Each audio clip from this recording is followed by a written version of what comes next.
Quiero dar la bienvenida a todos los amigos, amigas, tanto de Chile como de Argentina, tanto también como desde todos aquellos lugares de este, como hay un dicho acá que decimos, del mundo mundial, que se están conectando y quieren acompañarnos en esta nueva transmisión, este nuevo capítulo de A la Luz del Ermitaño.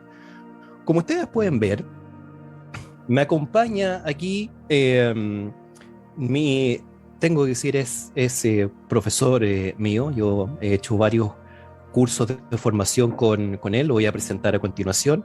Y además está decir que te voy a dar la bienvenida antes, Gustavo, de presentarte formalmente con todos aquellos que nos están viendo. Y agradecerte el tiempo, como una vez más, que hace invertido para acompañarme en este programa que se llama A la Luz del Ermitaño. Al contrario, Mario, muy buenas noches a ti, a todos tus seguidores. Un enorme placer y honrado de poder compartir este tiempo contigo y con tu gente. Y, por supuesto, plenamente dispuesto a responder las inquietudes, las preguntas que vayan surgiendo. Así que, mi querido amigo, adelante entonces. Excelente. Muchas gracias, Gustavo. Bien, intenté aprenderme la memoria, pero es imposible. Tengo que, obviamente, hacer la presentación. Para muchos, seguramente acá en Chile nunca han tenido la oportunidad de hacer algún curso, taller contigo, ver alguna charla, etc. Y les quiero presentar a Gustavo Fernández, como pueden ver, argentino, investigador paranormal, escritor. Gustavo tiene hasta la fecha 17 libros gráficos, bien, más otros 4 digitales.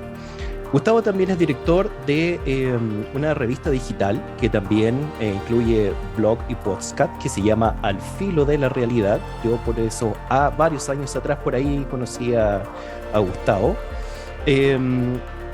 Institución además,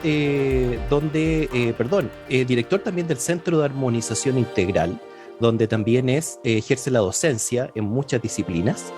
Es consejero también de la agrupación difusora de sabiduría ancestral Casa del Cóndor y presidente de la Sociedad Argentina de Profesionales en Parapsicología, terapeutas holísticos y naturópatas.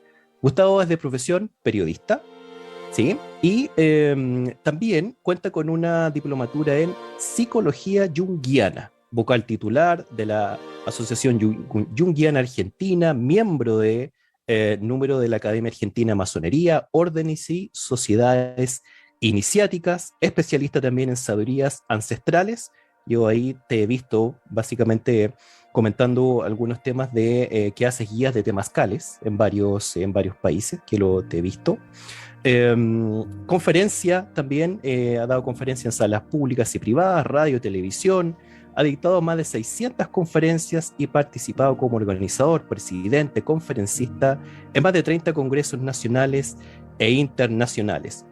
Director también del Instituto de Planificador de Encuentros Cercanos, IPEC en sus siglas, entidad dedicada a la investigación OVNI y experimentos de contacto con inteligencias tras este fenómeno. Y voy a resumir un poquito su actividad. Todo esto lo ha llevado a recorrer no solamente Argentina, sino que también Estados Unidos, México, Colombia, Ecuador, Perú, Brasil, Bolivia, Chile, Uruguay, Italia, India, Egipto, Portugal, España y Francia en plan de investigación y difusión. Tienes que tener muchas millas acumuladas, sí. Gustavo. Sí, Mario, y he hecho varios viajes sin cargo, precisamente gracias al millaje. Sí, acumulado. Mira, sí, tengo como el criterio, ya pasando por la formalidad que se agradece, pero es innecesaria de tanta presentación. Tengo como el criterio de que dedico los millajes acumulados a mis viajes de investigación. Entonces no sufro el cargo de conciencia de estar ocupando el dinero de la casa en mis curiosidades investigativas, ¿no? Excelente. Bueno, les quiero comentar aquí a nuestros amigos que, como pudieron ver ya en las publicaciones de Dimensión Cuásar, el afiche, que hoy he querido invitar a Gustavo a que me acompañe y también los acompañe a todos ustedes a conversar sobre un tema que a mí en realidad y en lo particular me encanta, me fascina, que tiene relación con todo lo que son los fenómenos asociados a la parapsicología. Bien, probablemente cuando uno habla de lo parapsicológico, las personas inmediatamente que no están como inmersas en el tema, probablemente lo relacionen inmediatamente con fantasmas, espíritus, apariciones o toda estos conceptos que tenemos asociados un poco a lo que nos ha vendido el cine a través de muchos años. Yo en su momento vi la película Los Cazafantasmas, que llegó acá a Chile con ese nombre, el Ghostbuster, donde justamente los muchachos ahí eran parapsicólogos, ¿sí? Y probablemente nos quedamos un poco con ese concepto. Pero yendo también más en esta necesidad de no solamente aterrizar, Gustavo, sino que de llevar hacia y compartir con aquellas personas que no están familiarizadas con el tema, que la parapsicología en sí yo considero que es una disciplina de muy amplio espectro, ¿sí? Yo estoy todavía estudiando contigo parapsicología, justamente un profesorado, y han habido muchos temas que tú has compartido con nosotros y que yo justamente quise intentar hacer un resumen para justamente compartirlo con las personas que nos están viendo en este momento. Y creo que habría que partir, Gustavo, haciendo una diferencia quizás no menor. ¿Parapsicología es lo mismo que paranormal? No, en absoluto. En realidad, primero tendríamos que definir la palabra parapsicología, definición que por supuesto tú conoces muy bien, Mario, pero le contamos a la gente que obviamente no está tan próxima a estas temáticas. Hay dos definiciones de parapsicología. Todo depende de dónde nos queremos parar para hablar de parapsicología. Etimológicamente, la palabra parapsicología, como sabemos, está formada por el prefijo griego para, que significa al margen de la psicología, de lo académicamente y habitualmente estudiado y considerado por la ciencia psicológica. En esa definición académica, la parapsicología son los fenómenos producidos por aspectos de la psiquis o de la energía psíquica que escapan al campo de estudio de la psicología convencional. Hablamos de la mente, ¿cierto, Gustavo? Cuando hablamos de la psiquis, es la mente. Es la mente.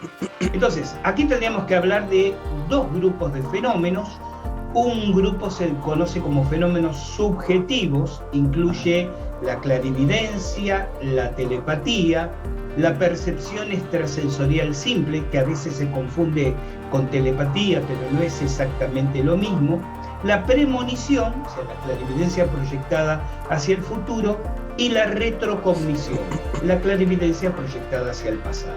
El otro grupo de fenómenos, conocido como fenómenos objetivos, es donde esta energía mental, esta energía psíquica, interactúa con la materia, afecta a la materia. La telequinesis, la psicoquinesis, que no es sinónimo de telequinesis, hiloclastia, pirogénesis, levitación, aporte, etcétera, etcétera, etcétera. Porque el número de fenómenos sería muy extenso, quizás más adelante en la charla lo enumeremos completamente. Pero me detengo aquí para señalar que esta es la definición académica. Y esta definición académica tiene dos consideraciones interesantes. La primera, en la descripción que hice al principio. Fenómenos no estudiados por la psicología convencional. El problema es, o el punto es, que a medida que van pasando las décadas, las distintas escuelas psicológicas comienzan a considerar, comienzan a aceptar, comienzan a tener en cuenta fenómenos que décadas atrás estaban excluidos académicamente de la psicología. Siempre cito el mismo ejemplo.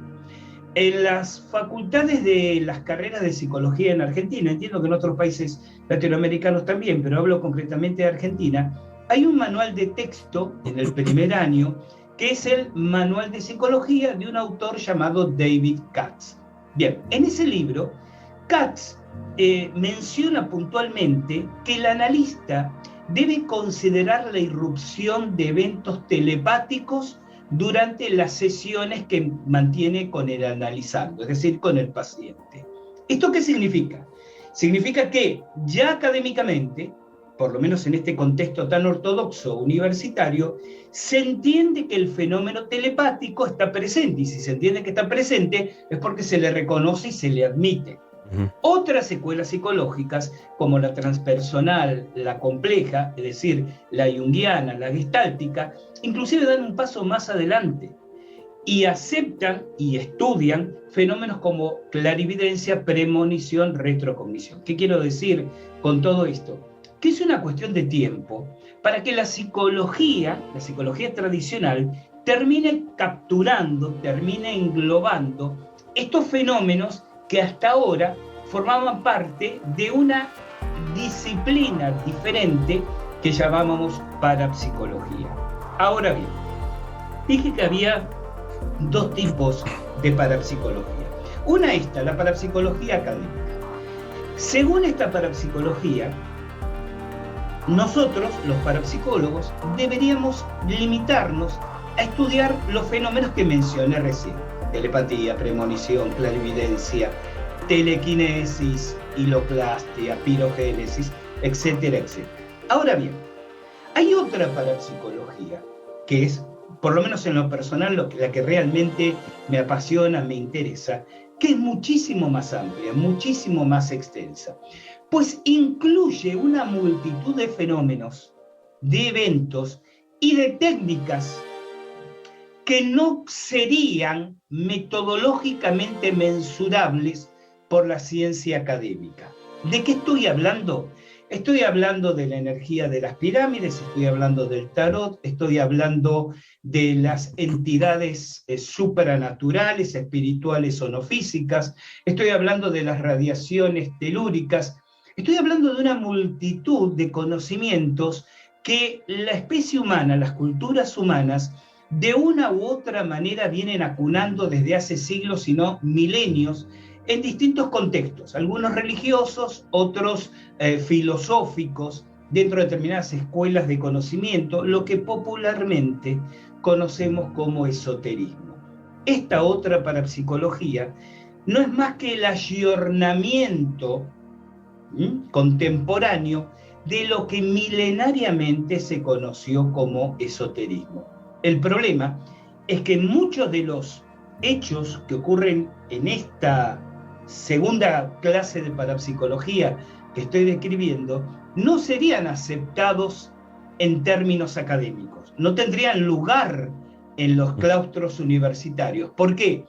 Porque como convive e incluye las experiencias de tipo espiritual, y lo espiritual no es susceptible de ser reducido en un laboratorio, escaparía, por lo tanto, a las exigencias pretendidamente científicas. Digo pretendidamente científicas porque muchas carreras universitarias pretenden ser científicas sin serlo, ¿no? Pero eso es otro tipo de debate. Pero escapan a esos protocolos cientificistas, más que científicos, de las academias universitarias. Cuando hablamos de esta otra parapsicología, entonces, que por otra parte es lo que le fascina y le atrae a la mayor parte de la gente, porque tanto las personas comúnmente interesados como las que se encuentran protagonizando eventos de alta extrañeza, muchas veces lo que les ocurre, o lo que les interesa en el caso de los primeros, pertenece a esta segunda categoría, a este amplio abanico de multitud de disciplinas y conocimientos que antes se llamaba esoterismo, y que hoy esta parapsicología revé con ciertas metodologías contemporáneas. Vale decir que si tuviéramos que ser puristas, tuviéramos que, definirnos con exactitud, diríamos que quizás somos más esoteristas que parapsicólogos científicos. Yo sé que poner la palabra científico suena muy bien, ¿no? En estos tiempos decir, no, yo hago investigación científica, suena casi a un membrete, a un credencial que te abre determinadas puertas. Puede serlo. A mí en lo personal me interesa esa parapsicología. La parapsicología donde convive el empirismo, la investigación, por eso me defino como investigador paranormal, claro que sí, con lo espiritual, con lo vivencial, con lo metafísico. porque ambas no se contradicen entre sí, sino que se multiplican. Ahora, esto es la parapsicología. ¿Y qué es la paranormalidad? Porque muchas veces se da pie a una confusión. Mucha gente usa como sinónimo la expresión fenómeno parapsicológico y fenómeno paranormal. ¿Es lo mismo? No. Porque estrictamente hablando, el fenómeno parapsicológico, ya abocados al trabajo de campo, diríamos, ¿no? Ya abocados al trabajo de investigación, el fenómeno estrictamente parapsicológico es el producido por la psiquis, la mente, sea de una persona viva o el residuo psíquico de una persona fallecida. El fenómeno paranormal es todo fenómeno que escape al campo académico de las ciencias convencionales. Y así como hay una parapsicología, hay una parafísica y hay una paraquímica. Todo esto último reunido, paraquímica, parafísica, parapsicología, conforma el mundo de lo paranormal. Vale decir que mientras que todo lo parapsicológico es paranormal, no todo lo paranormal necesariamente es parapsicológico. Sí, es interesante, fíjate esto de lo que yo comentaba al inicio, de un poco la percepción más allá de los que estamos y convivimos diariamente con estas, yo siempre digo disciplinas, ¿bien? De que el tarot también es parte del ámbito parapsicológico, las mancias también son parte, y el tarot es una de ellas, ¿cierto? Pero tú hablaste en un momento de la parapsicología donde está inmersa la energía psíquica, es decir, la mente. Y aquí la mente, nuevamente, si nos vamos a la ciencia ficción, nos quedamos con poderes mentales y personas que pueden violar la voluntad de otros. Nuevamente te retrotraigo hacia el cine, el antiguo cine, bueno, y todavía incluso. Pero hay otro concepto para entrar ya un poco digamos, en los diferentes tipos de fenomenologías que vamos a revisar, que es justamente el concepto de percepción extrasensorial, que con sus siglas es PES, ¿cierto? Y aquí hay algo que probablemente la mayoría de las personas no quiero decir no saben, quizás no se habían enterado, ¿sí? Que es que todos tenemos, en mayor o menor medida, percepción extrasensorial, ¿sí? Obviamente hay test que tú en las clases nos has comentado, que se puede hacer a través de las cartas Zener, ¿cierto? Para ir justamente evaluando ese nivel de percepción extrasensorial. Pero es importante también mencionar, antes de entrar, para que nos comentes qué es esto de la percepción extrasensorial, que esa percepción extrasensorial, además, esta capacidad psíquica es pulsátil, es decir, algunas veces se manifiesta de una forma bastante potente en una misma persona y en otro momento no se va a manifestar de esa misma forma potente. Y algunas personas que innatamente han desarrollado o han despertado, como a mí me gusta decir, estas capacidades extrasensoriales, dicen, pero si yo esto antes lo había hecho y me resultaba, ¿por qué ahora no? Creo que sería una muy buena instancia justamente primero para contarles a todos quienes nos están viendo. De hecho hay varios saludos para ti desde Argentina, por si acaso, Gustavo, justamente de qué es la percepción extrasensorial. Vamos a remarcar un concepto importantísimo que compartiste, Mario. Recordemos esto que señalabas. Todos los seres humanos, en tanto miembros de la especie humana, tenemos la potencialidad parapsicológica. ¿Qué es la potencialidad parapsicológica? Bueno, como el término lo dice, la capacidad potencial, latente, de producir cualquier fenómeno parapsicológico. Ya sé, hay personas que estarán del otro lado y dirán, pero lo que soy yo, nunca me ocurrió nada extraño, nunca protagonicé ningún fenómeno. Que no lo hayan protagonizado no quiere decir que la condición no exista en ellos. Así es. En todo caso, de lo que está hablando es de que existen ciertos mecanismos de defensa del yo, por ejemplo, la estructura o mecanismo llamado represión, que mantiene bloqueado, que mantiene, reprimido precisamente la manifestación del fenómeno. Así como algunas personas espontánea naturalmente, por cuestiones genéticas unos, otros por entorno familiar o social, tienen mayor afinidad con la música y otros con las matemáticas y otros con otras expresiones del arte, hay personas que manifiestan más espontáneamente lo parapsicológico que otras, pero todos, absolutamente todos, como dije antes, en tanto miembros de la especie humana, tenemos esta condición. Por eso cuando a veces uno ve ciertos avisos o anuncios publicitarios del tipo mago con el poder mental de tal cosa, como si la persona tuviera algo de lo que los demás carecen, siempre señalo cuidado porque estamos simplemente ante un reclame publicitario. Digo, nadie tiene una capacidad superior a otras espontánea, naturalmente. Lo que ocurre es que, como bien decíamos, algunas personas, por un colectivo de razones, pueden manifestarla con mayor asiduidad. Este fenómeno, en general, independientemente de cómo se manifiesten los hechos, ¿no? Telepatía, telequinesis, premonición o teletransportación, para poner un caso extremo.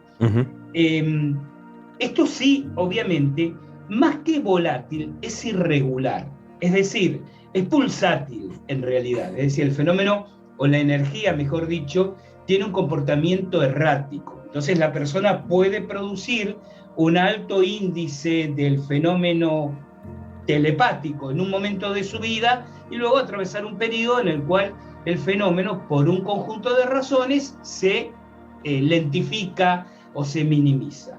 Recordemos que si es una instancia natural de la especie humana, en la cadena evolutiva tuvo una razón de ser, es decir, cuando en algún momento la constitución del ser humano empezó a definirse como lo que es actualmente hoy en día, aunque no olvidemos que estamos en permanente evolución, no somos lo que éramos hace 100.000 años, no somos lo que seremos dentro de 100.000 años.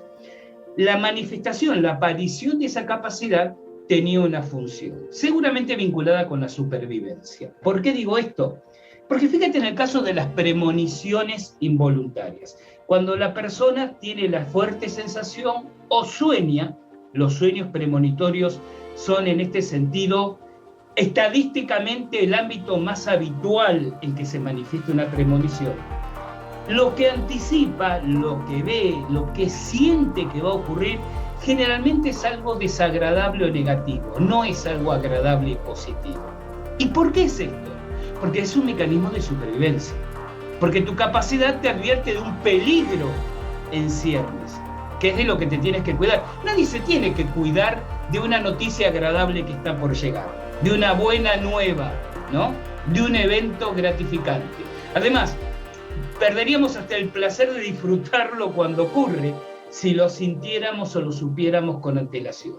Pero tener la premonición de una noticia desagradable o nos permite hacer algo para evitarlo, o cuando menos nos va preparando para acusar el impacto y sobrevivir, entre comillas, cuando esto ocurra. Entonces parte del mecanismo de adaptación que llamamos supervivencia. Por eso es parte de la naturaleza humana. Ahora ocurre que muchas personas, por un entrenamiento dedicado durante años y bien enfocado, logran poner bajo el ejercicio de la voluntad alguno de estos fenómenos.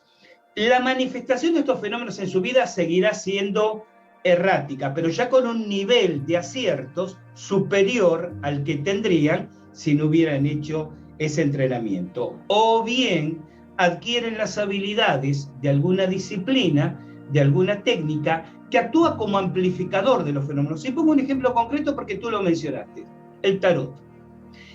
El proceso de, y lo voy a entrecomillar, adivinación que se produce durante el tarot, no es más que la manifestación de fenómenos parapsicológicos concretos, telepatía, clarividencia, premonición y retrocognición, siendo estos fenómenos excitados por el marco simbólico que significan las cartas de tarot con su enorme carga arquetípica de significado cada uno de ellos, ¿no? Entonces, como conclusión de este acápite, el fenómeno parapsicológico en general, o los fenómenos parapsicológicos, son innatos.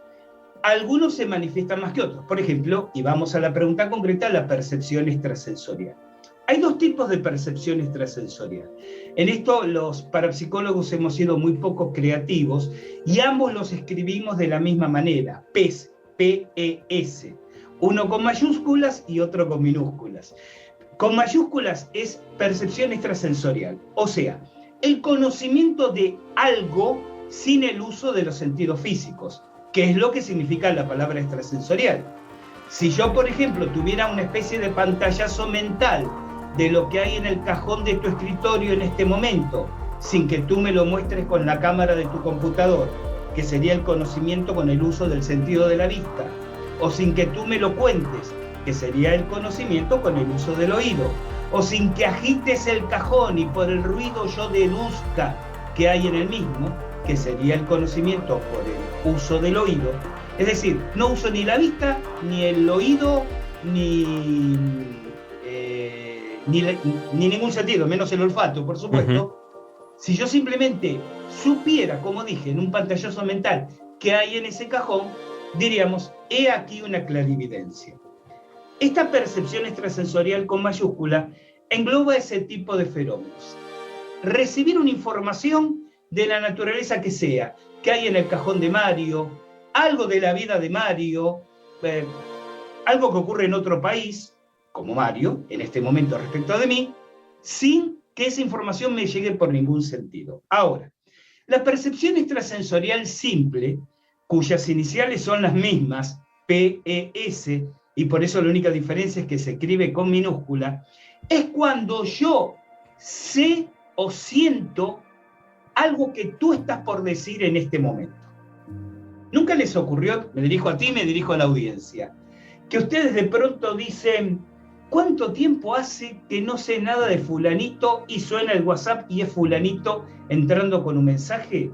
Oh, pero justo estaba, esto es telepatía. No, porque la telepatía, por eso dije que hay una pequeña diferencia, es cuando una misma imagen, sensación o emoción, imagen, sensación o emoción, se replica en dos o más mentes simultáneamente. Eso es telepatía. Como yo siempre digo, pienso en una rosa, Mario está pensando en una rosa y María, una de nuestras oyentes, está pensando en una rosa. Y de pronto María dice, no sé por qué estoy pensando en una rosa. Y Mario dice, yo también. Y Gustavo dice, yo también. Los tres estábamos al mismo tiempo con la misma imagen en nuestra mente. Eso es telepatía. La telepatía tiene una característica muy interesante para los que queremos investigar las causas de todos estos temas. No hay un emisor y un receptor. Es decir, esta idea básica de la comunicación, ¿no? muy de nuestro mundo material, uno emite y otro recibe, no explica el fenómeno telepático. En el fenómeno telepático, como en otros fenómenos parapsicológicos, el contenido aparece simultáneamente en varias mentes. ¿Me explico? Sí. En la percepción extrasensorial simple, que es de lo que estábamos hablando recién, yo siento que Mario va a llamar, pero Mario no está sintiendo que yo estoy a la recíproca pendiente de su llamada. Mario me llama y yo, una fracción de instante antes del sonido del WhatsApp de Mario, digo, ¿cuánto hace que no sé nada de Marito? Y aparece la llamada de Mario en ese momento. Fíjate que es interesante porque a este tipo de cosas normalmente le daban el nombre de casualidad, sincronía, etcétera, ¿cierto? Sabiendo que hay ahora que tú lo estás obviamente comentando, que hay un fundamento, ¿sí? Que está asociado a lo que es esta capacidad, a mí me gusta, ahí tú me corregirás si estoy en lo correcto, me gusta decir facultad, ¿sí? Porque creo, como tú también lo dijiste, que es algo inherente a la especie humana, indistintamente de creencia, de dogmas, qué sé yo, etcétera. Y la mente en sí, que es algo todavía tan abstracto, incluso hasta desde poder definir, sin irnos hacia el ámbito de la psicología, claramente, eh, la cantidad a través de la energía emanada de nuestra mente, se puede producir una amplitud de fenómenos que muchas veces son mal interpretados o mal entendidos. Tú acabas de dar el ejemplo del caso de la clarividencia, que se tiende a creer que es la capacidad de ver hacia el futuro. Por eso, tú hablabas ahí de estos personajes que se quieren achacar, entre comillas, poderes que realmente son capacidades, facultades que todos tenemos.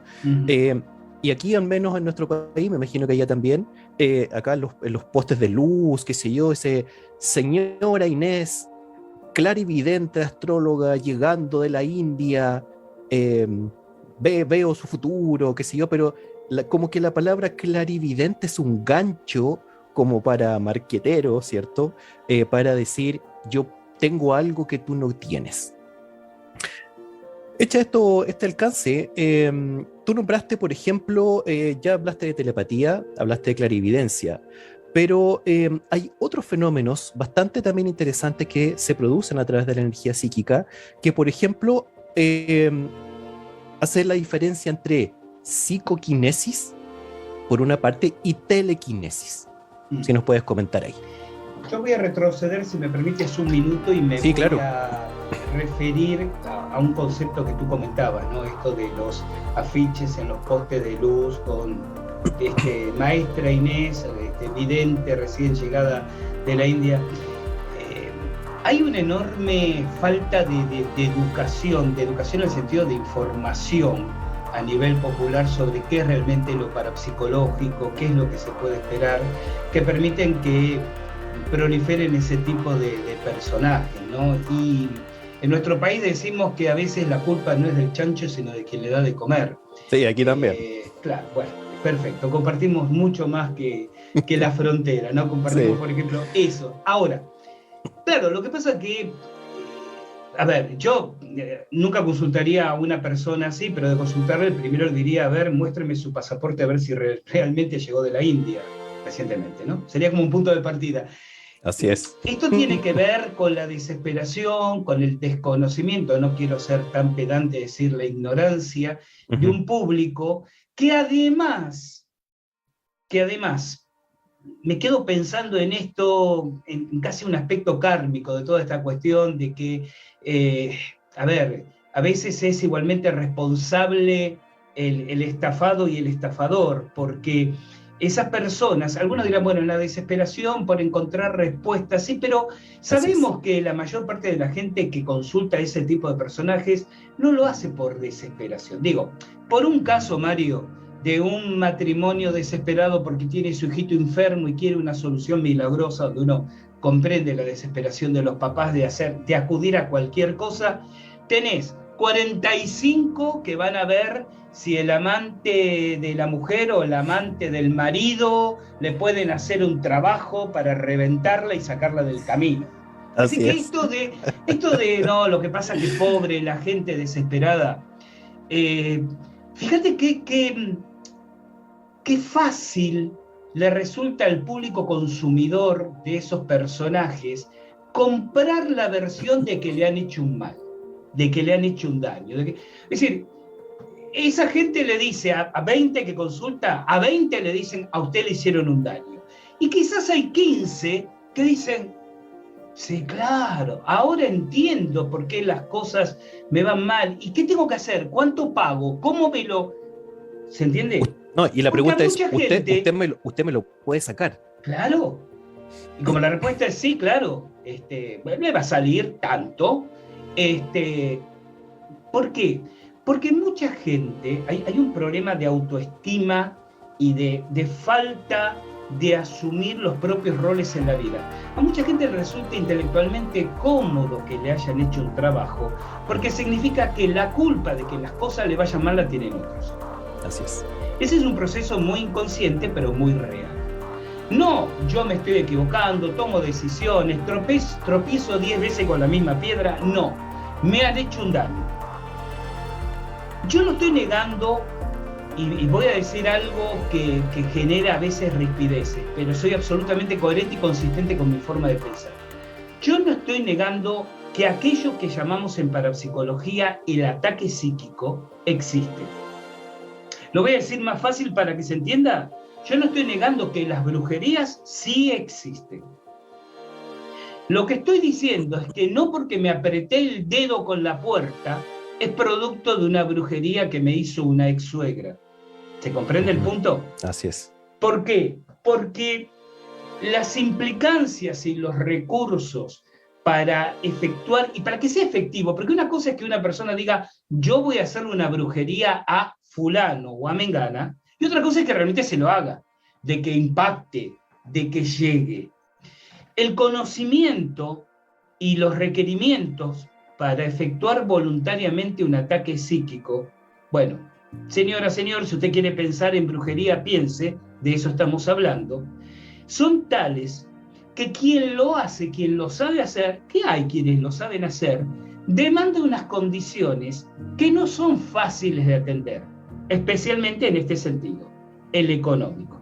Así que si usted, señora, si usted, señor, viene diciendo que lo que le está ocurriendo desde hace 10 años en su vida, porque no le sale bien un negocio, su pareja se fue con su mejor amigo o amiga, la uña encarnada del pie no termina de sanar y encima se le rompió la punta del eje de su automóvil. Todo eso se debe a las brujerías que le hacen, no se crea tan importante. Nadie, y menos un grupo de personas a través de los años, van a estar gastando fortunas en usted solo para amargarle la vida.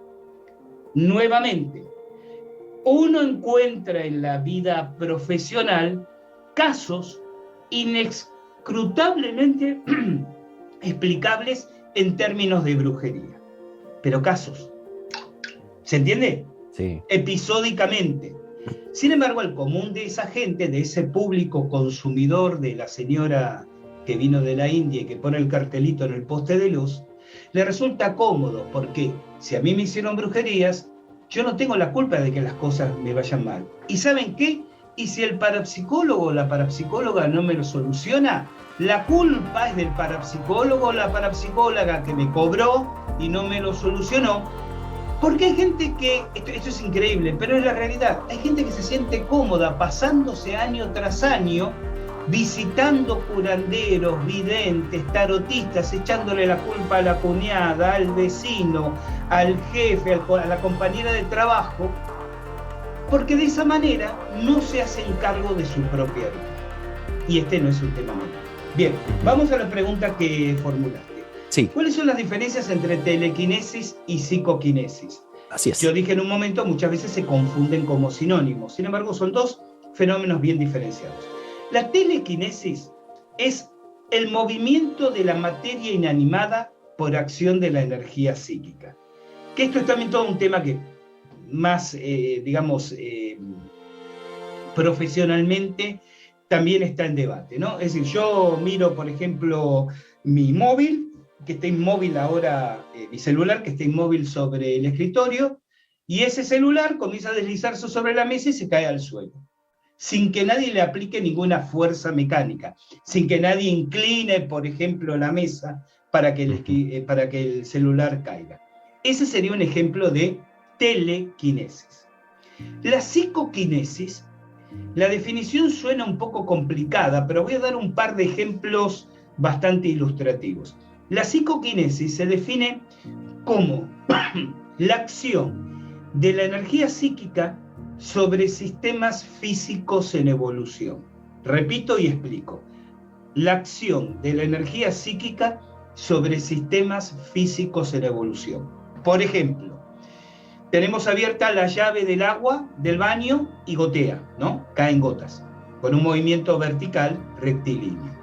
Y de pronto lo estoy observando fijamente y por acción psicoquinética, las gotas comienzan a desviarse de su trayectoria vertical y rectilínea.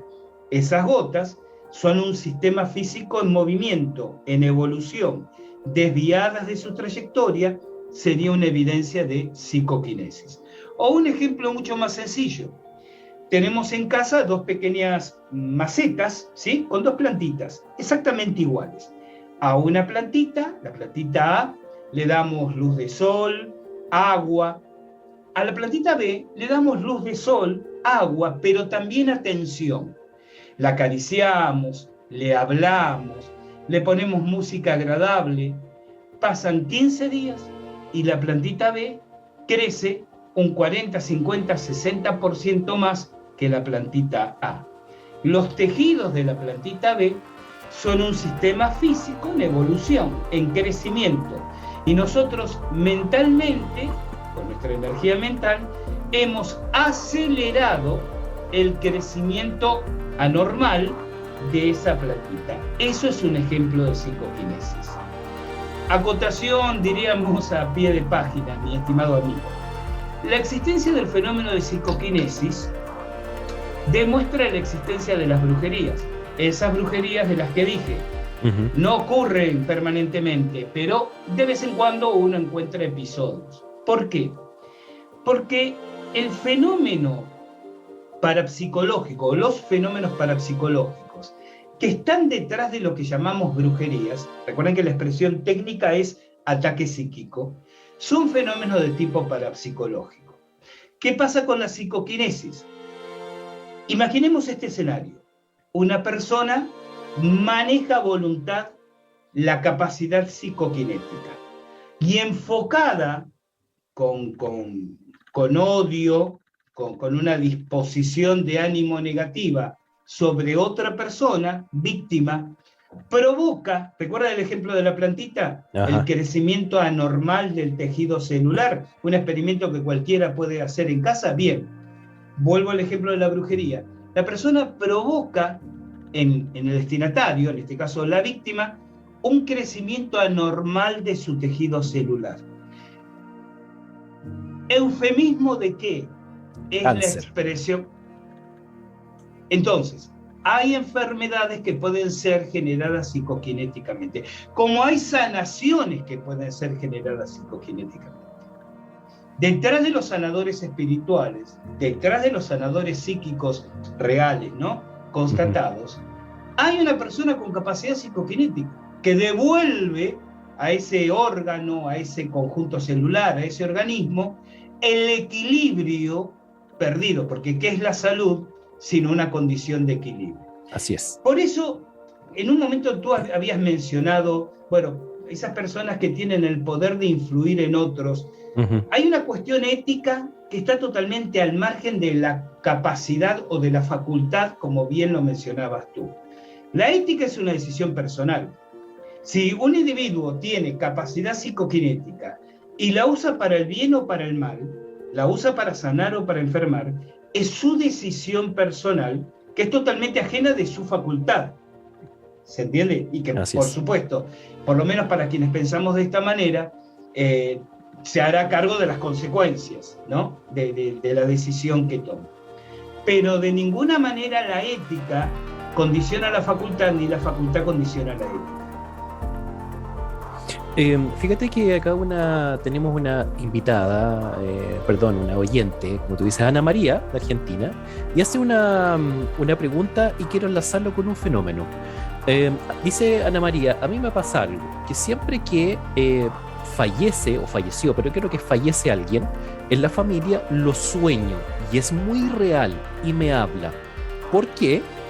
Estaremos ahí en presencia, Gustavo, indistintamente de qué es lo que se produce, sino que es esa información que llega a través justamente de la mente, de la psiquis, y hay dos conceptos que también aprovechar de aclarar. Estamos hablando de precognición, si es que va a saber que alguien va a fallecer, o si es que alguien ya falleció y lo supo después, y estaríamos hablando de postcognición. Claro, a mí no me queda claro, y sería interesante que Ana María aclare este punto, y un saludo a Ana María, por supuesto, y gracias por estar. Si se refiere a que lo sueña antes y después ocurre, o una vez fallecida la persona se le aparece en sueños. Porque tenemos escenarios completamente diferentes, ¿no? Sí, dice que le habla. Sí, bueno, le habla, pero insisto, le habla en sueños. Ahora, Sí. ¿le habla en sueños después del fallecimiento o le habla en sueños antes del fallecimiento? No lo aclara Ana María, pero esperemos que no se... Esperemos la aclaración porque si Sí, no vamos a extendernos y seguramente quizás no tenga que ver con la pregunta de ella. ya, Esperemos mira, que Ana María nos... ahí ya respondió. Dice Ana María, una vez fallecida la persona. Claro, claro. La persona fallece primero y luego en un sueño aparece la persona fallecida hablándole. Este es el escenario. En realidad, a ver, yo entiendo que no es retrocognición o poscognición porque Ana María sabe que la persona falleció. Claro, si no lo supiera y apareciera en el sueño hablándole, podríamos especular. Pero yo entiendo que Ana María sabe que la persona falleció y sin embargo luego en un sueño, un día, 2 días, una semana después, esta persona aparece y le habla. Ahí entramos en otro escenario, que es lo que en parapsicología conocemos con el nombre de paquetes de memoria. Paquete de memoria, le explicamos al público, es lo que vulgarmente la gente llama fantasmas, espíritus, es decir, el residuo psíquico de una persona fallecida. No voy ahora a aburrirles con la explicación de dónde viene el término paquete de memoria, pero digamos que es paquete, no porque sea un paquete con un cordón o un hilo o una pita, como dice en Chile, ¿no? Sí. Atado, sino paquete en el sentido informático, de una cantidad de energía, una cantidad que guarda restos de memoria de lo que fue durante su vida biológica. Bien, hay 2 tipos de paquetes de memoria. Y aquí me voy a tener que poner un poco académico, pero quiero que el concepto quede bien claro. Lo que llamamos paquetes de memoria eróticos y paquetes de memoria tanáticos. El término se toma, o los términos erótico y tanático, se toma de 2 pulsiones básicas que tenemos todos los seres mientras estamos vivos, los impulsos eróticos y los impulsos tanáticos. Los impulsos eróticos no tienen que ver con el sexo, o bueno, por lo menos no tienen que ver únicamente con el sexo, sino se llama impulso erótico a todo lo que en nuestra vida nos empuja al crecimiento, a la expansión, a la solidaridad, al amor, al esfuerzo por superarnos, ¿sí? Todo eso que nos empuja en ese sentido en la vida se conoce como impulso erótico. Lo que empuja al egoísmo, al materialismo, a la involución, a la falta de solidaridad, a la destrucción, se llama impulso tanático. Una persona que se esfuerza por prosperar, por progresar, por ayudar a sus seres queridos, termina la jornada después de trabajar, pero se hace un tiempo para estudiar algo que le interesa, está dominada por un fuerte impulso erótico. Una persona abandónica, una persona autodestructiva, una persona que no logra enfrentar sus malos hábitos y superarlos, una persona depresiva, no hablemos ya de un suicida, es una persona dominada por sus impulsos tanáticos. Eróticos viene de Eros, dios de la vida y del amor. Tanáticos viene de Tánatos, dios de la muerte y de la destrucción. Todos tenemos impulsos eróticos y tanáticos en la vida, ¿no? Estamos ahí en permanente, hacemos el esfuerzo, miren la hora que es, pero quiero escuchar este Facebook Live de un tema que me interesa y tomo unas notas para ver si después profundizo este asunto. Impulso erótico. Terminamos el Facebook Live y se van a ver Rambo 42 mientras se le cae un hilo de saliva viendo la cantidad de cuerpos destripados volando por el aire, dominados por el impulso tanático. Todos estamos en esa puja, ¿no? En esa lucha constante. Así es. La idea, y aquí cito al maestro Jung, ¿no? Cuando decía, el proceso de autorrealización es que a lo largo de la vida la cantidad de impulsos eróticos sea visiblemente superior que la cantidad de impulsos tanáticos. En el momento que morimos, el residuo psíquico de la persona fallecida no se transforma en un ángel bienhechor ni en un fantasma maligno por el mero hecho de haber muerto, ¿no? Vos citabas el cine, y yo diría, tanta película de Hollywood que nos muestra los muertos regresando para apuñalarnos en la oscuridad, sí. No es verdad. Ghost, la sombra del amor, tampoco es tan verdad, ¿no? O sea, ese residuo psíquico que queda después del óbito, de la muerte física, está dominado por tanto impulso erótico o tanto impulso tanático como haya tenido durante su vida biológica. Si está dominado o estuvo dominado durante su vida biológica por impulsos eróticos, voy a decir de una manera fácilmente entendible, evoluciona a planos superiores de manifestación, pasa a otros planos más sutiles, se despega de esta terrenalidad.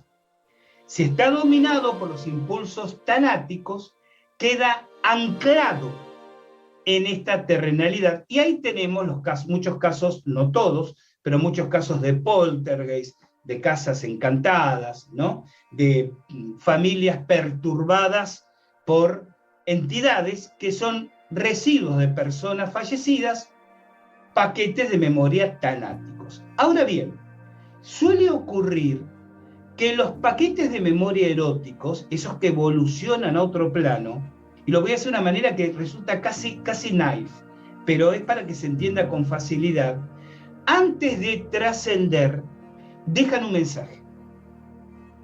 Así el mensaje, que no necesariamente el mensaje es literal, ¿no? No necesariamente el mensaje es, díganle a la tía Carlota que la quiero mucho, no necesariamente, a veces sí, pero hacen un acto de presencia ante determinadas personas, y aquí entraría Ana María en juego, ante determinadas personas para dejar una sensación antes de trascender a otro plano. ¿Para dejar qué sensación, Gustavo? La sensación de que están bien.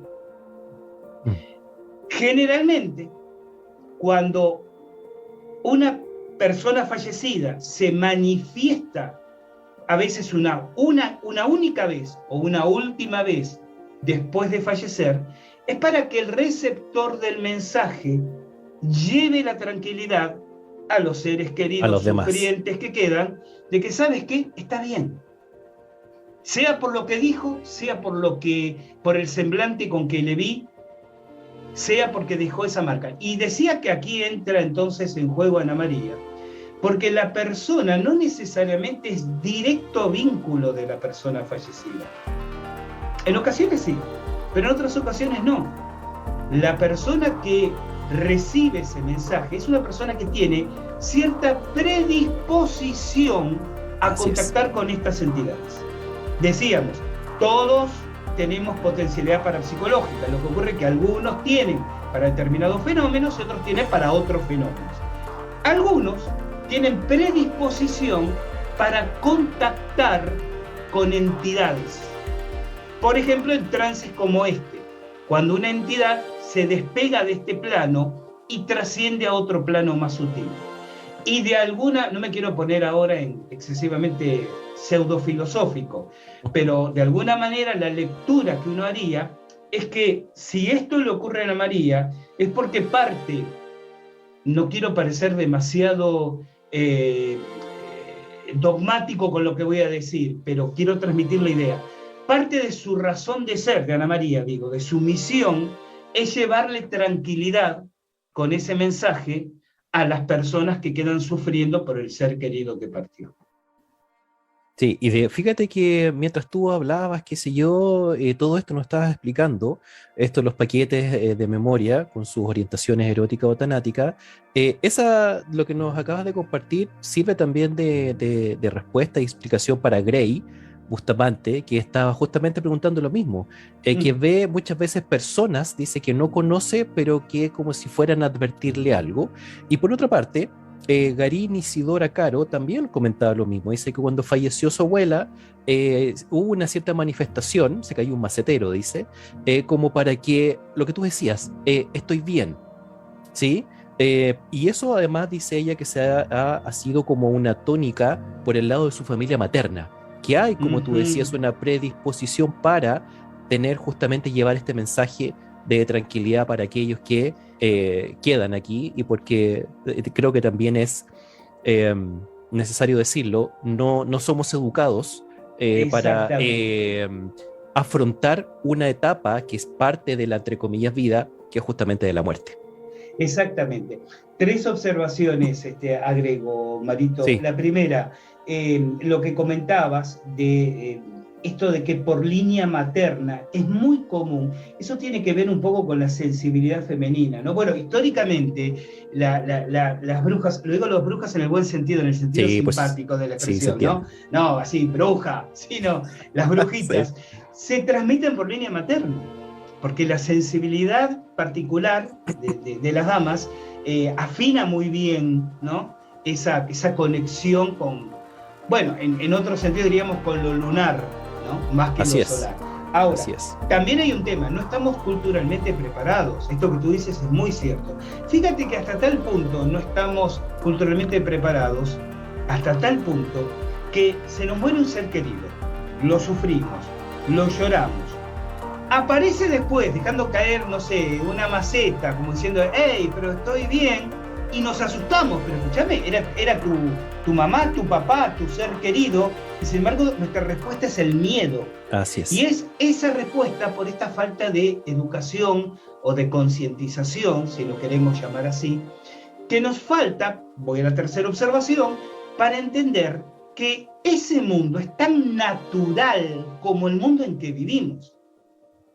El problema es que aquí hay una verdadera manipulación a través de los siglos, donde lo vinculado con el más allá parecería ser o propiedad de las iglesias, o sea, como que solo en ese ámbito puede preguntarse, hablarse o escucharse alguna explicación, o terreno de los miedos y de los horrores. Yo siempre dije, si el estudio de la vida es el campo propio de las ciencias naturales, el estudio de la vida después de la vida también debe ser campo propio del estudio de las ciencias naturales. Sin embargo, los científicos tienen pánico de dedicarse al tema porque culturalmente significa desprestigio. Y no nos autoeducamos en entender que esas entidades coexisten en otro plano con nosotros en este momento. Yo no necesito ir a una casona abandonada en la cumbre de un páramo en el medio de una noche tormentosa para encontrarme con un paquete de memoria, o sea, con un espíritu, fantasma, usen el sinónimo que quieran. Están aquí. Así es. Están aquí, en otro plano. Entonces, lo que sí estoy observando, uno tiene la edad suficiente, digo yo, la ventaja de tener unos años encima es que te permite observar una línea temporal muy interesante, ¿no? Lo conversábamos fuera de cámara antes de esta entrevista. Uno ve cómo se movía esta temática 50 años atrás, 40, 20, 10, va viendo la evolución. Yo lo que estoy observando en los últimos 20 años es una manifestación creciente, numéricamente hablando, de personas que empiezan a percibir con naturalidad, o bien tengo que pensar que antes tal vez había el mismo número, pero la represión, el temor al ridículo, lo llevaba a un silencio absoluto. Estoy encontrando mucha gente que con naturalidad me dice, me cuenta, Gustavo, yo en ocasiones veo ciertas entidades o veo personas fallecidas, como el nene de la película Sexto Sentido, ¿no? Veo personas muertas. Y esto es muy interesante, sea que signifique una apertura o sea que signifique un cambio cuántico en la humanidad, un paso evolutivo. Hablábamos de que seguimos evolucionando. Así es. Y que estemos en presencia de un interesante paso evolutivo donde empezamos a convivir con naturalidad, o por lo menos buena parte de la gente empieza a convivir con naturalidad con esos planos, esas energías y esas entidades. Sí, y quiero hacer un paréntesis antes de pasar a otros aspectos de esto de la parapsicología de los fenómenos, Gustavo, donde los científicos, tú decías, tienen un temor, ¿cierto? Yo creo que sí, el desprestigio, pero creo que también hay algo más. ¿Con qué se van a encontrar y qué pasa si no lo pueden explicar? Eso por una parte. Y lo otro que yo también siento es que en lo público no se atreven, pero en la interna y en la privada seguro que lo hacen. O en un círculo muy de confianza. Sí, y ahí volvemos un poco a lo que le pasó en su momento, no sé, a Galileo, Da Vinci, ¿cierto? Que tú tenías que realizar todas sus investigaciones casi en un ostracismo casi secreto, porque si no, en esos tiempos se les puede ir la vida física. Ahora, claro, hasta el desprestigio y todo ese tipo de cosas, pero coincido contigo. Creo que cada vez hay más personas que abiertamente se manifiestan y cuentan qué es lo que les sucede. Con los científicos sí. Pasa lo que vos decís, Mario, que en la intimidad de una charla de café te admite la existencia de un fenómeno, pero jamás off the record te lo dicen. Pero también es una cuestión de franja etaria. Sí. Hay muchos científicos, digamos, de la edad de uno, yo tengo 64 años, conozco científicos de 50 y tantos, 70, 60 y pico, que ya en esta edad realmente te importa tan poco la opinión. No hay nada que perder, ¿cierto? Claro, o sea, y te parece que estoy loco, bueno, es tu problema, porque ya uno como que está hecho en muchos sentidos, especialmente el madurativo intelectual. Quizás los científicos recién recibidos, viste, jóvenes que tienen hipotecado su futuro, ¿no? Que están pendientes de lo que la academia dice, de si la editorial le publica, si la universidad les da la beca o les da el cargo, están condicionados por eso y son por ahí mucho más prejuiciosos, ¿no? Que los que tenemos alguna edad. Sí, y bueno, y temerosos también seguramente, y se entiende. Sí, claro. Fíjate que hay 13 aspectos, fenómenos parapsicológicos que son generados justamente por la energía psíquica de la mente, para que también nos comentes. Y ¿qué nos podrías comentar, por ejemplo, sobre lo que es la hiloclastia, la piroquinesis y lo otro es la termogénesis? Bien.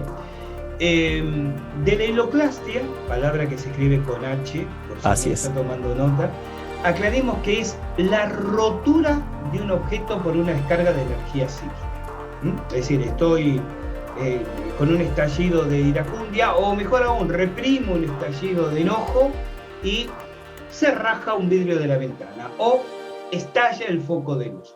O voy caminando por la calle con alguien y discutiendo y ¡pum!, se apaga violentamente el foco. Este fenómeno se llama hiloclastia. Es una descarga de energía psíquica que afortunadamente, en vez de impactar en la persona con la que estoy enojado, impacta en un objeto sustituto. Vamos a los otros dos, piroquinesis o pirogénesis y termogénesis. Empiezo por atrás. La termogénesis es el incremento o descenso de temperatura ambiental por acción de la energía psíquica. El típico ejemplo de las películas de mala calidad de terror, donde la jovencita desvalida y presunta víctima está en una casa poseída por un demonio y de pronto la habitación se enfría terriblemente y aparecen carámbanos de hielo en las ventanas. Esa idea de asociar el frío violento con una manifestación que se basa en hechos reales, se llama termogénesis. La temperatura puede descender abruptamente o aumentar abruptamente por acción de la energía psíquica. Cuando el aumento de temperatura es excesivo y se enfoca en un objeto, encendiéndolo, haciendo que pille fuego, tenemos una piros en griego es fuego, tenemos una pirogénesis. Y un caso extremo, pero comprobado, lamentablemente muy comprobado, de pirogénesis es lo que conocemos como combustión humana espontánea. Así es. La combustión humana espontánea, por sus siglas CHE, C-H-E, no el Che de los argentinos, ¿no?, sino las siglas de estas palabras, es cuando una persona se abraza, se enciende fuego y se consume por una descarga introyectiva de energía psíquica, con características muy particulares. ¿Y por qué digo muy particulares? Todos hemos visto alguna vez escenas de algún incendio. Sabemos que un foco de fuego irradia, obviamente, calor en todas direcciones. Entonces, supongamos que se prende fuego el escritorio y la computadora. Aunque yo rápidamente lo apague con un matafuegos, el calor va a tiznar, Gyojin, las paredes, el techo, posiblemente afecte diplomas, cuadros, derrita parte del aparato de televisor que tengo cerca. Esto es típico de un incendio. En las combustiones humanas espontáneas, todo señala que el calor, que no es fuego, el calor tiene un límite físico, es decir, la persona se consume literalmente hasta las cenizas. Lo cual ya de por sí es extraño. Cualquiera que sepa, sabe que inclusive en una cremación, muchos huesos no se consumen y de hecho se muelen a mano para entregar después la urna a los deudos, ¿no? Sin embargo, en la combustión humana espontánea se desintegra literalmente el cuerpo, pero todo lo que hay en el entorno permanece intacto. Es como si ese calor se generara desde un cierto lugar hacia adentro, pero no irradiara hacia afuera. Es tan extraño que los archivos forenses diría de todos los países, yo solo he estudiado de unos pocos países digo, suelen inscribir los casos como muerte por quemaduras de origen desconocido, porque los pondría en un verdadero aprieto científico explicar cómo se produjo el fuego que los consumió.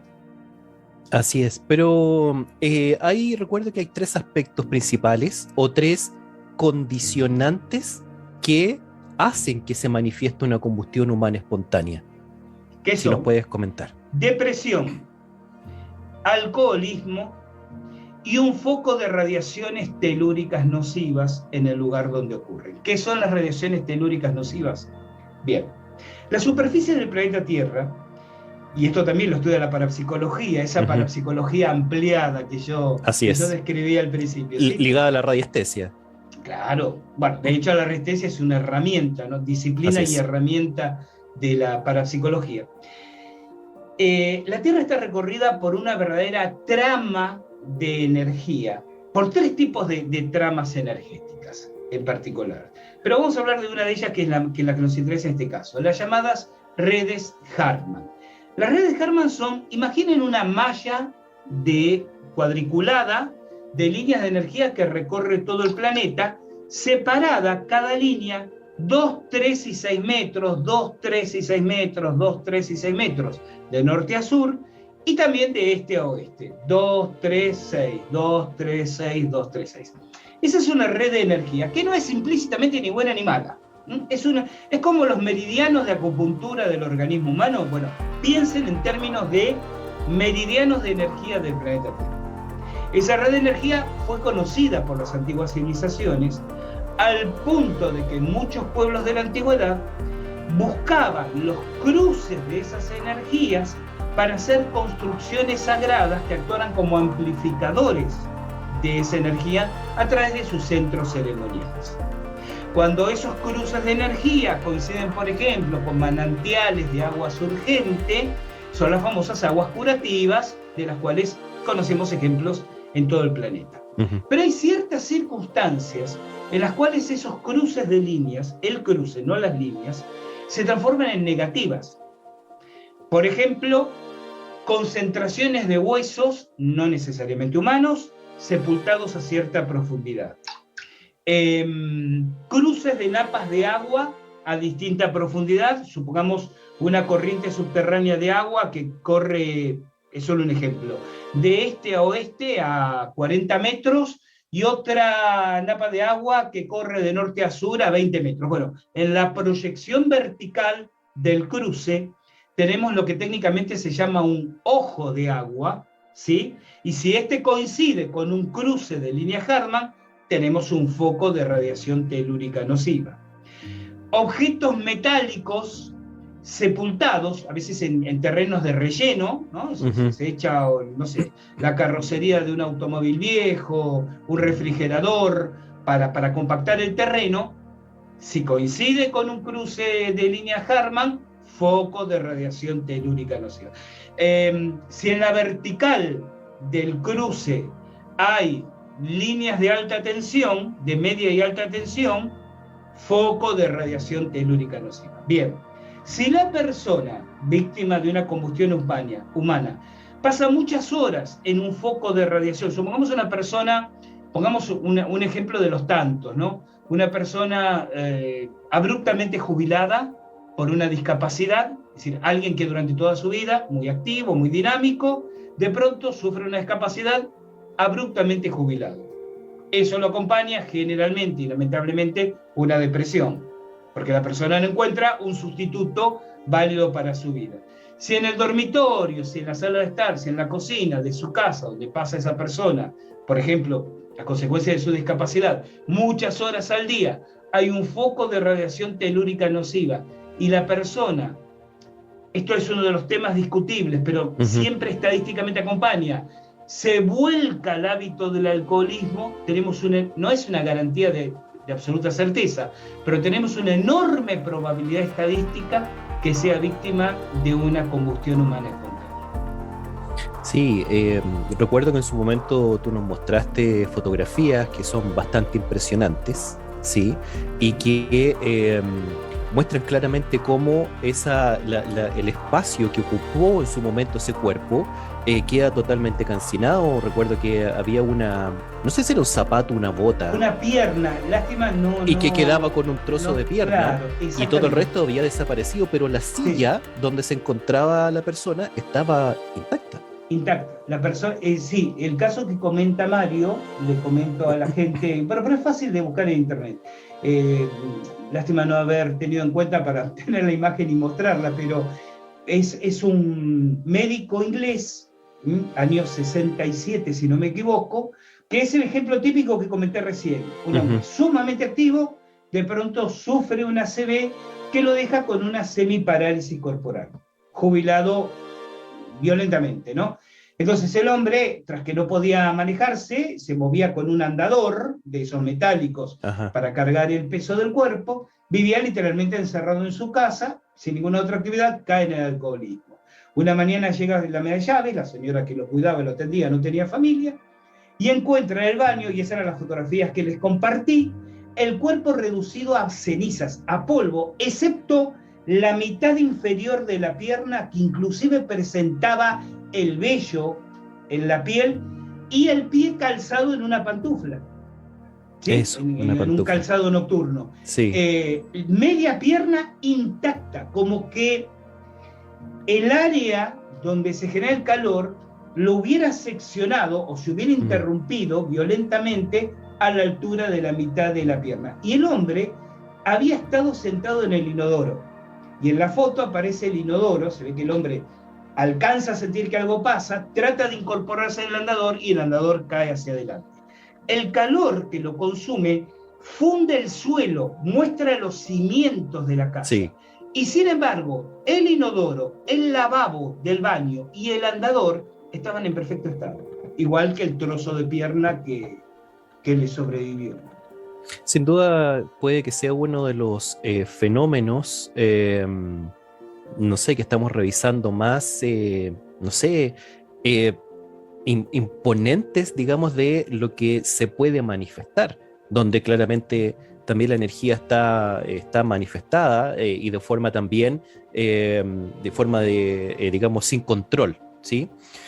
Hay otras, siguiendo esto con lo que la mente puede manifestar en la materia, hay otros dos conceptos también que son bastante interesantes, Gustavo. Una son las psicofotografías y las otras son las psicografías, que a su vez tienen dos, digamos, subdivisiones, y que también si nos podrías comentar de qué se trata.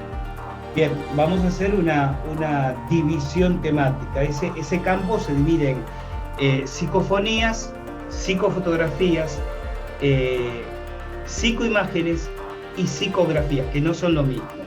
Voy a descartar la última, porque la psicografía, técnicamente, es la realización de un dibujo, de un trazado,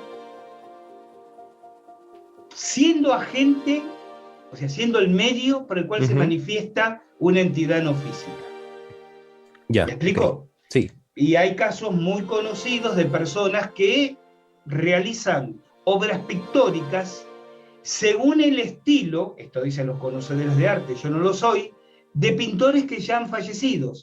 Y dicen esas personas, es lo que ellas manifiestan, que el espíritu de esos pintores de alguna manera toma el control de ellos y se expresa de esa manera. Pero vamos a las psicofotografías, psicoimágenes y psicofonías. Y empiezo por las psicofonías. La psicofonía se define como la grabación de sonidos, voces, palabras, sonidos producidos aparentemente por personas fallecidas. Es decir, tomo un grabador, un aparato de grabación,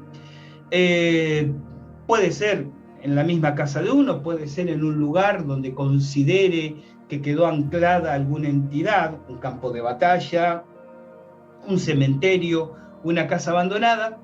Hago correr el registro de grabación, realizo una invocación, lo podemos llamar así. Generalmente la frase que se emplea es aquella que dice: si hay alguna entidad presente, le pedimos por favor que se manifieste, y en silencio se deja correr la grabación. Cuando uno pone play y vuelve a escuchar, muchas veces no escucha nada, pero a veces aparecen voces que no estaban presentes en el momento en que se efectuó la grabación. Aún más, a veces aparecen voces que se dirigen a la persona que está haciendo el experimento. Este fenómeno fue descubierto por un sueco llamado Fredrik Jugersson en 1957. Jugersson era un documentalista y estaba haciendo unos documentales sobre aves, sobre pájaros, y entonces en esa época solía filmarse, salvo los muy profesionales, los que eran, digamos, más independientes, grababan, mejor dicho, filmaban en un soporte, ¿no? en un rollo de filmación, y grababan la pista de audio aparte, y luego hacían el mixado, ¿no? La superposición de ambos. Entonces, un domingo a la tarde, para esto no es necesario esperar a medianoche, un domingo a la tarde, Jugersson va a un bosque que él sabía solitario a grabar el trinar de aves. Graba durante un par de horas. Cuando llega a su casa y empieza a escuchar las grabaciones, entre el trinar de aves, empieza a escuchar voces, y él está seguro de que no había nadie, ni en las cercanías, ni en las lejanías donde él se encontraba. Curioso, empieza a regresar al lugar, y después de varios experimentos, descubre que algunas de esas voces eran voces de familiares fallecidos de él y se estaban dirigiendo a él. Bueno, ahí comenzó todo un movimiento investigativo que continúa hasta la actualidad, que tiene nombres muy prominentes dentro de la investigación, que ha avanzado tecnológicamente bastante y que llega a esta conclusión. Bajo determinadas circunstancias, hay fuerzas, energías ajenas al operador que imprimen en las grabadoras voces, sonidos, y hay como varias teorías para explicarla. La más popular es la que acabo de decir. Personas fallecidas que se manifiestan a través de la grabación. Hay otra teoría muy interesante que dice que es el propio operador inconscientemente quien psicoquinéticamente, volvemos otra vez a esa palabrita, altera, modifica la estructura de la grabadora, generando parapsicológicamente un sonido, porque lógicamente todo investigador que vamos a hacer psicofonías queremos registrar algo. Entonces nuestra tensión y expectativa dispara nuestra potencialidad parapsicológica. Y hay una tercera teoría que parece muy loca, pero es interesante, que dice que es el medio por el cual entidades no humanas, y aquí no humanas lo empleo en el contexto de lo extraterrestre, tratan de comunicarse con nosotros. Esto porque se han realizado, por ejemplo, psicofonías, los experimentadores enfocados hacia determinadas estrellas o planetas, y han aparecido registros solo como respuesta cuando enfocaban determinadas estrellas o planetas. De hecho, Gustavo, ¿podrías comentar, por favor, la experiencia que es casi reciente, que tú hiciste con alrededor de 400 personas, si no me equivoco? No es tan reciente porque es del 2012, ya tiene 10 años. Hicimos en el 2012 una alerta global psicofónica. Reunimos 415 colaboradores de países hispanoparlantes y hicimos experiencias psicofónicas al mismo tiempo. Y en dos de ellas, una enfocados en el planeta Marte y otros en la estrella Gliese, alrededor de la cual se ha descubierto un sistema planetario similar al nuestro, obtuvimos respuestas. Respuestas que sonaban más a advertencias, yo le comentaba a los alumnos en el curso, ¿no? Más palabras como cuidado, por ejemplo, que una de las cosas que debatíamos en el grupo es, bueno, quizás sea una advertencia de que no indaguemos demasiado en ese sistema planetario en particular. Ahora, al fenómeno de la psicofonía se le agrega otro fenómeno, otros dos fenómenos, que es el de la psicofotografía y el de la psicoimagen, que tampoco son sinónimos. La psicofotografía es la fotografía espontánea de entidades no físicas. Se toman fotografías de la naturaleza, de un lugar cubierto, una casa, un teatro, digo un teatro porque lo asocié con algunas imágenes que obtuvimos, donde no había nadie. En la imagen se observa, a veces de forma translúcida, a veces de forma muy evidente, la presencia de un cuerpo. Esto es lo que se llama psicofotografía. Pero luego tenemos las psicoimágenes. ¿Qué es las psicoimágenes? Cuando se filma simultáneamente con una psicofonía. Y esto es interesante porque los mejores resultados se obtienen cuando se trabajan con los viejos pero útiles VHS, los sistemas de video cassette. Sí. Entonces, cuando uno después va viendo frame por frame, es decir, cuadradito por cuadradito, los minutos que filmó, en el momento en que los aparatos registran psicofonía, si es que la registran, por supuesto, aparecen rostros en la película, pero como si fueran fotografías, o sea, no una película, sino imágenes aisladas, fijas, donde supuestamente no había nada. Es interesante. Yo me imagino que tú has escuchado de este famoso, no sé si era psíquico medium en realidad, Chico Xavier, ¿sí? Brasilero. Él practicaba la escritura automática, si no me equivoco, ¿cierto? Sí, a través de, como tú lo mencionabas recién, una entidad que se servía, digamos, de su cuerpo físico para entregar ciertos mensajes que se tradujeron en cientos de libros que a lo largo, digamos, de su vida, Chico Xavier escribió. Recuerdo, Gustavo, un experimento que hiciste con un grupo de alumnos tuyos hace mucho tiempo, donde a través de una película de las antiguas, de fotos, de cuando las fotos había que revelarlas, ¿sí? Y se la colocaban aquí en la frente. Si nos puedes comentar. Por supuesto. Previamente una aclaración. Lo que hacía Chico Xavier era, de alguna manera, psicografía, solo que no pintaba cuadros, sino que escribía. Así es. Hay muchos casos de personas que escriben poemas, canciones, literatura, con el estilo de autores fallecidos. Ahora, yo aquí hago una observación, Mario. Yo no estoy convencido de que se trate de fenómenos mediunímicos. Tampoco me termina de convencer la teoría espírita. Yo sé que es la más común, la más fácilmente digerible por la gente, así el espíritu de Shakespeare lo tomó y escribió, pero por un montón de razones que son, bueno, de investigación, y que me extendería demasiado ahora. No creo que expliquen el fenómeno. Creo que en realidad lo que hacen esas personas, lo que pasa es que, claro, esas personas lo explican desde su propio sesgo de aceptación, es decir, desde su propio paradigma cultural. Recordemos que Brasil es fuertemente espiritista y realmente esta gente proviene de círculos espiritistas, entonces es lógico y esperable que encuentren eso como la explicación más inmediata.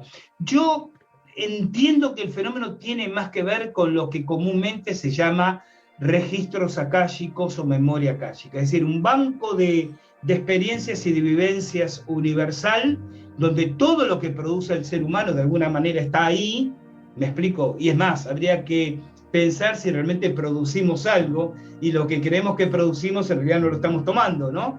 Como esa especie de banco o memoria universal, donde esta gente conecta con esa fuente y de ahí recibe la habilidad y los contenidos. Bueno, al margen de eso, la experiencia que tú comentas es una experiencia interesante que se nos hace difícil de repetir actualmente, porque no es fácil conseguir hoy en día películas fotográficas químicas, y sobre todo conseguir que te las revele, que este es el punto. Bueno, en los tiempos 80, 90, primera década del siglo XXI, podíamos conseguirlo con cierta facilidad, porque este mismo resultado no lo estamos obteniendo con cámaras digitales. Con lo digital, exacto. No lo estamos obteniendo. ¿En qué consistía el experimento? Bueno, tomábamos estas películas vírgenes en completa oscuridad, desenrollábamos los rollos, cortábamos segmentos de película, los poníamos dentro de triples sobres negros o sea, sobres de plástico negros, 3 para darle mayor seguridad, perfectamente sellados. Y entonces luego sí, salíamos a nuestra reunión de trabajo, distribuíamos estos elementos entre los alumnos, y entonces los alumnos lo apoyaban contra la frente, lo tenían en la mano, como sintieran que lo querían hacer, y tenían que visualizar algo material, es decir, no podría ser un sentimiento, paz, amor, alegría, no, tenía que ser un objeto, algo material, pero que tuviera fuerte significado emocional para ellos. Y en muchos casos, después eso lo enviábamos a revelar, por eso hablaba de los laboratorios de revelado, que hoy en día es apenas una artesanía de unos pocos excéntricos, y al revelarlos, muchas veces aparecía la película completamente azul oscuro o verde oscuro, que es el color que tiene la película fotográfica no expuesta, la color, no negro, azul oscuro o verde oscuro. Pero en muchos casos aparecían las imágenes que la persona estaba pensando. Un caso que mostré en clase, Mario, tú lo recordarás, un joven que tenía la mamá, ¿te acordás? Había sufrido una operación y la herida no cicatrizaba, y el chico estaba muy preocupado. Entonces me dice, Gustavo, ¿puedo imaginar la herida de mamá cicatrizando? Sí, claro, es un objeto material, es una situación que a ti te importa, y cuando revelamos, y eso lo tenemos en nuestro portal, en un artículo sobre fotografía del pensamiento, precisamente por si alguien quiere visitarlo, y en el buscador cargar fotografía del pensamiento, la imagen que aparece revelada era la de una cicatriz cerrada, donde está el color mórbido de la piel, los puntos de sutura están perfectamente plasmados en esta imagen. ¿Cómo se produce eso? Por psicoquinesis, porque la energía psíquica modifica la estructura química de la película a través del plástico que la cubría, por supuesto, generando estas imágenes que no necesitaban exponerse a la luz de la cámara fotográfica para poder plasmar el contenido de la mente de esas personas. Así es, y yo recuerdo perfectamente esa fotografía que tú mostraste y otras más también interesantes, pero esa fotografía era muy nítida. Gustavo, ya para un poco ir finalizando, fíjate que una oyente, Eve Cat, hace una pregunta muy interesante con respecto al fenómeno de combustión humana espontánea. Dice, ¿el trabajo sin conocimiento o desmesurado con elementales de fuego puede provocar una combustión humana espontánea? Es una muy buena pregunta. ¿Qué es lo que uno dice cuando no tiene una muy buena respuesta? Así es. Me acordé perfectamente de eso. Yo soy absolutamente sincero y lo voy a responder en 2 palabras. No sé. ¿Por qué? Porque admitida la existencia de los elementales de fuego, y Eve, yo estoy totalmente convencido que existen, aclaro esto, sí, cabe suponer que un manejo de los elementales son entidades, digamos, de psicología muy primitiva. Sí, yo iba a decir muy vidriosa, ¿no? Muy oscura. Nunca sabes con qué te puede salir. ¿Me explico? Sí. Entonces, podría ser perfectamente factible que hicieran la muy pesada broma, ¿no? De tomárselas con un exagerado usufructuador de sus beneficios. Lo que ocurre es que, por definición, a ver, dos observaciones. Me quedo pensando la pregunta de Eve porque de verdad es muy interesante. En primer lugar, tendríamos que tener información previa sobre la víctima y una información explícita que hablara de esa línea de trabajo. Y segundo, preguntarnos si eso coexiste o no con esas constantes que hemos descubierto. Digo, la de la radiación telúrica nociva, el estado de depresión y demás. Puesto a hipotetizar, puedo suponer que una persona, y le estoy ampliando la idea a Eve, una persona que trabaja con elementales de fuego puede elegir suicidarse así. Puede hipotetizar, por supuesto, ¿no? Sí, pensando también, Gustavo, en que los elementales, como tú muy bien dijiste, ocupaste la palabra así como vidrioso, ¿cierto? En el sentido de que claramente no hay una conciencia de que lo que podrían manifestar mediante un operador, y aquí nos estamos metiendo en la magia elemental, cuál sea el objetivo de su invocación y trabajo, ¿cierto? Porque podría ser perfectamente invocar a los elementales para quemar la casa de alguien que lo tiene podrido, como dirías tú, o derechamente para, por ejemplo, otro objetivo más benéfico. Pero, no sé, se me ocurre que... mira, voy a hacer hasta un poco de humor negro, ¿no? A ver. Y puedo pensar en un mago gritándole a los elementales de fuego, vengan a mí, que se lo toman demasiado en serio. Por ejemplo, claro. Entonces, ¿y qué pasa si ese mago está en un desequilibrio emocional? Está bajo el efecto de cierta sustancia, ponle tu droga, Sí, X, sí. y la gran mala suerte que donde hizo la invocación hay un punto de radiación telúrica nociva. ¿Podría ser? Totalmente. ¿Podría totalmente. Sería tal vez un caso muy, muy esporádico, ¿no? Obviamente. Sí. Pero sí, claro, podría ser perfectamente. Sí, podría ser que EBCAT, una pregunta bastante interesante que también nos llevó a, digamos, a elucubrar ciertas hipótesis también. Eso me hace pensar, perdón, Mario, que me entienden esto. ¿Cuántas veces hay aprendices de mago o de maga que se meten a experimentar porque aprenden malamente algunas artes y no son conscientes ni pueden hacerse responsables de las fuerzas que realmente desencadenan? Así es, porque seguramente nos estamos alejando un poquitito digamos, del tema, pero creo que es necesario también, coincido contigo.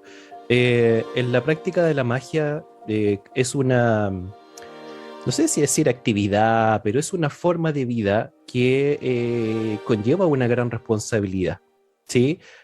Primero por la cantidad, creo que yo, de tiempo y experiencia necesaria para un poco conocerse a sí mismo, lograr el equilibrio necesario y tener claro también hacia qué objetivos quieres dirigir esa magia, valiéndote de invocaciones, de los elementales, etc.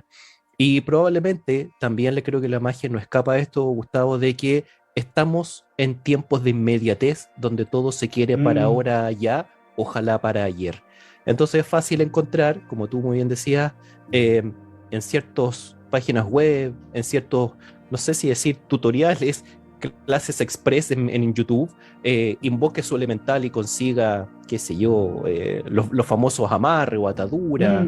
O sea, encuentras una cantidad, digamos, de recetas rápidas en ese sentido que claramente nadie después se va a hacer responsable de lo que pueda suceder de esa práctica. Tocaste un punto particularmente interesante, ¿no? Que nos daría para extendernos muchísimo. Ahora, me voy a atrever a acercar un par de reflexiones. La primera de ellas, puede haber en este momento seguidores que estén diciendo, pero ahora van a hablar de magia, veníamos bien con la parapsicología y terminaron derrampando y en el pasto. Sí. A ver, si nosotros entendemos a esta parapsicología extendida, como la describí al principio, como lo que históricamente, milenariamente se conoce como esoterismo, tenemos que ser conscientes, y esta frase tú me la has oído más de una vez, Mario, que la magia es al esoterismo, digo yo, lo que la técnica es a la ciencia. Así es. Es decir, la magia no es una palabra a la que hay que tenerle miedo. En todo caso, miedo hay que tenerle al mal uso de la magia, pero no de la palabra. La magia ceremonial, la magia ritual, es la aplicación práctica de los principios universales filosóficos que estudia y formula el esoterismo. Tarea para el hogar: indaguen cuáles son esos principios fundamentales y cuando digan, ¿y cómo puedo manejar esto para que influya positivamente en mi vida? Bueno, esto es a través de la magia. La magia es, tú decías, una forma de vida, claro, porque en realidad es una filosofía de vida que requiere un prudente conocimiento y experimentación, porque también es cultural esta asociación de la magia con la superstición. La magia es absolutamente empírica. Realmente, quien diga que la magia es pura superstición es alguien que nunca se dedicó a estudiar la magia porque presupuso que era pura superstición. Así es. Cuando uno se introduce en ese tema, por demás, y vamos a estar de acuerdo en esto, Mario, los dos, es absolutamente apasionante. Por supuesto. La magia es absolutamente experimental. La magia es ensayo y error. La magia es empirismo. Por algo todas las ciencias contemporáneas nacen de la magia, históricamente. Es decir, la magia en realidad siembra las reglas del pensamiento científico, aunque parezca un oxímoron lo que acabo de decir. Uh-huh. La idea de la repetibilidad, siempre haciendo esto obtengo este resultado. La idea de la verificabilidad, tengo que verificar si se obtiene este resultado. La formulación de leyes, cada vez que repita esto, entonces seguro va a ocurrir tal cosa. Llevar registros Totalmente. Además. Claro, son principios de la magia que después se instalan en el mundo científico. Ahora, esto no tiene que ver con la magia, como tú dices, cuando uno googlea. Me gustaría confiar que quienes acudan a la magia de tanto internet y de tanto YouTube, en realidad lo único que van a hacer es perder el tiempo y no van a obtener ningún resultado. Me gustaría pensar eso, ¿verdad? Porque muchas veces se pueden abrir puertas, y esto es interesante señalar. La gente, ¿cómo hago para obtener esto? ¿Cómo hago para aquello? ¿Cómo invoco? ¿Cómo? Nunca se preguntan por qué y para qué.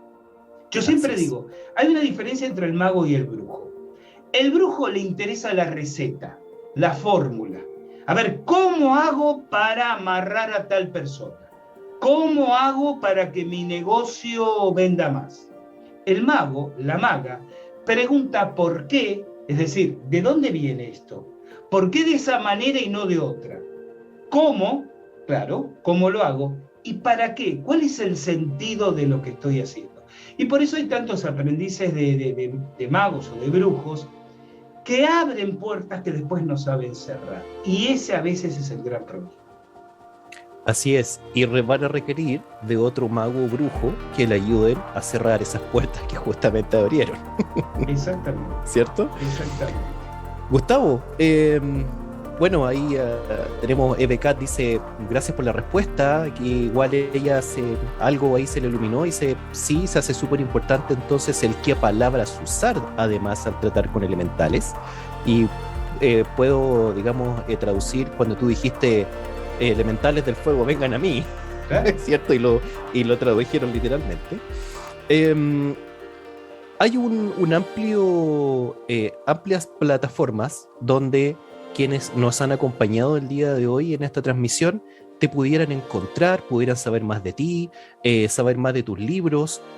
Cuéntanos, por favor, en tus redes, páginas web y además, ¿qué es lo que ya se viene? ¿Qué estás planificando para que nuestros oyentes sepan?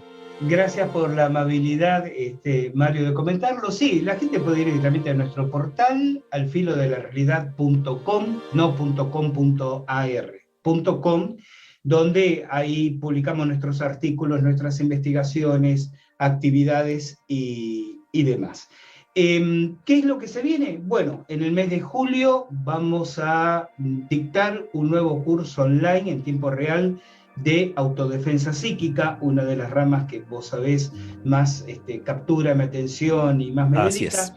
Y ahora en el mes de junio me estoy yendo a España para dictar unas formaciones en parapsicología aplicada, autodefensa psíquica y una disciplina que amo con todo mi corazón, que es la sabiduría ancestral tolteca, la del México prehispánico, a través de una formación de guía de temazcales. Pero bueno, todo eso pueden verlo. Obviamente estoy en Facebook, con perfil, con página. En todo caso, busquen mi fanpage, porque el perfil está al tope de contactos, de amistades. Así es. Y en Instagram me pueden encontrar, @Gustavo Fernández Oficial, en Twitter, @GusFernández58, o nuestro canal en YouTube, que se llama como nuestro portal Al Filo de la Realidad. También en iVoox y en Spotify, nuestros podcasts, ya vamos por el 300 y pico, titulado precisamente Al Filo de la Realidad.